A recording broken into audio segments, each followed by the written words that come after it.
When we pay for electrical infrastructure through the bill, that means ratepayers of all kinds, whether those be corporations or individual consumers. When those people are directly responsible for the infrastructure costs, it seems fair because people end up paying in as much as they're taken out, or the equivalent utility of what they're taken out. But in reality, you're failing to take into account the benefits that come from having infrastructure.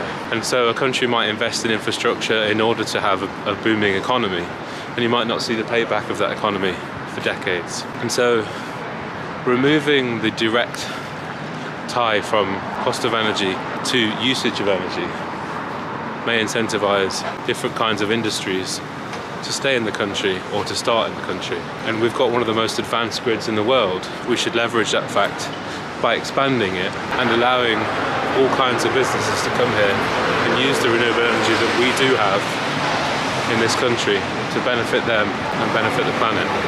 At the minute, you have a situation where people who are doing manufacturing will just go wherever in the globe has the cheapest cost of energy, because cost of energy is the major bottleneck for manufacturing profitability. That's not a good situation for global emissions, because they're going to go to places where electricity infrastructure is so much less developed, and therefore it's hard to do clean manufacturing.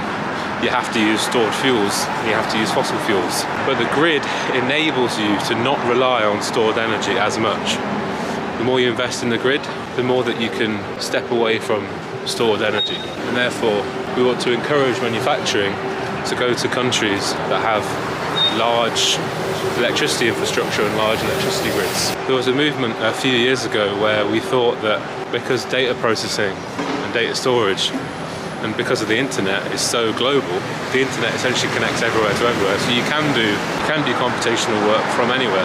And that means that the internet is the infrastructure which allows us to move manufacturing of information to wherever it's cheapest or wherever it's greenest. And it seemed like that was a big movement a while ago. But because the speed of the demand for computation has gone up so quickly, it's left us in a situation where no grid on Earth can expand that quickly, and no computing capacity on Earth can scale to meet demand unless it's custom built. And therefore you have these data centers being built in specific places in the US where there's cheap gas. So they've basically gone to the place where the energy is the cheapest. And if you add all the costs of waiting around, so the opportunity cost of not acting quickly, you add up the cost of raw energy, you're going to move to somewhere like North America where natural gas is coming out of the ground as a waste product from onshore oil extraction.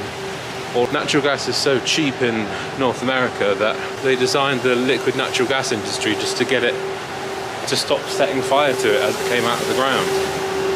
And now we're able to ship natural gas anywhere on the planet by cooling it to almost zero. But you see, in the data center race, they looked around the world and said, where's got a surplus of energy?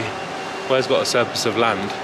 Because nowhere on Earth, even if we distribute our computing across the Earth, there's not enough of this spare capacity that was supposed to, from renewables or from anything, that was supposed to be able to soak up the computational energy demands. It's gone too fast, and they've ended up having to build their own power plants private wire. And that's going to come at a huge environmental cost. So the argument is that we want to increase the amount of spare capacity that we have in these energy systems. And you can think of it specifically in the context of increasing spare capacity in energy systems is not wasteful. It's actually creating opportunity and capacity for the future. And that's a true meaning of investment rather than speculation. So let's do that.